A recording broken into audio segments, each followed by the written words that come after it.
connais pas le dîner du siècle?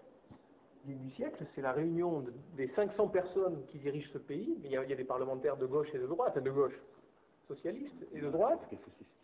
Le dîner du siècle, c'est un endroit où tous les derniers mercredis du mois... C'est ça le piège, vous foutez de moi là? Non, mais véridique, c'est vrai. Mais Michel dit quelque chose.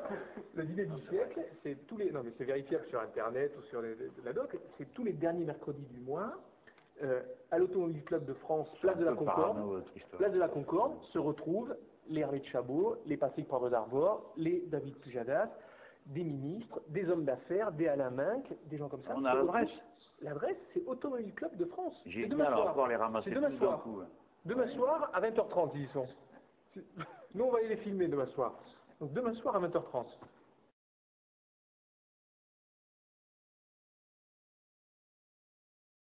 Je vais nommer ceux que nous combattons. Nous combattons l'oligarchie. Et si vous ne comprenez pas ce que ça veut dire, je vais vous les présenter. La coalition de la bande du Fouquet, comme disent les communistes, et du club Le Siècle. Oust, du balai, dehors.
Arlette Chabot est directrice de l'info de France 2, la première chaîne publique française. Elle est à la tête d'un bataillon de 200 journalistes. C'est contre ce danger qu'elle ferraille aujourd'hui en pointant ses dérives. Allez, on y va. Méfiez-vous des adeptes de la théorie du complot. La vérité, les vérités de l'information seraient sur la toile, tandis que les médias traditionnels, généralistes, et soumis à des pressions économiques ou politiques vous cacheraient la vérité.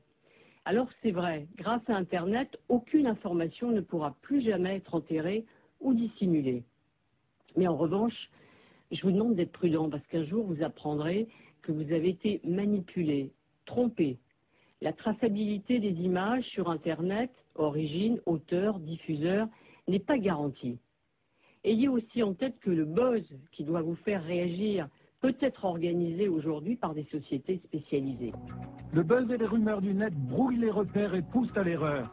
L'an dernier, en plein conflit à Gaza, le journal de France 2 diffuse des images récupérées sur Internet, des images accablantes Israël.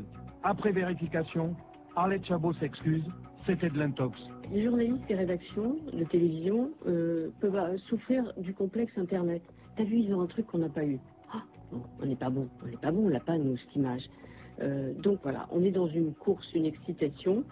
Il faut avoir l'info, il faut la montrer tout de suite, vite. Et de temps en temps, il faut se dire, encore une fois, on prend 2 heures, on réfléchit.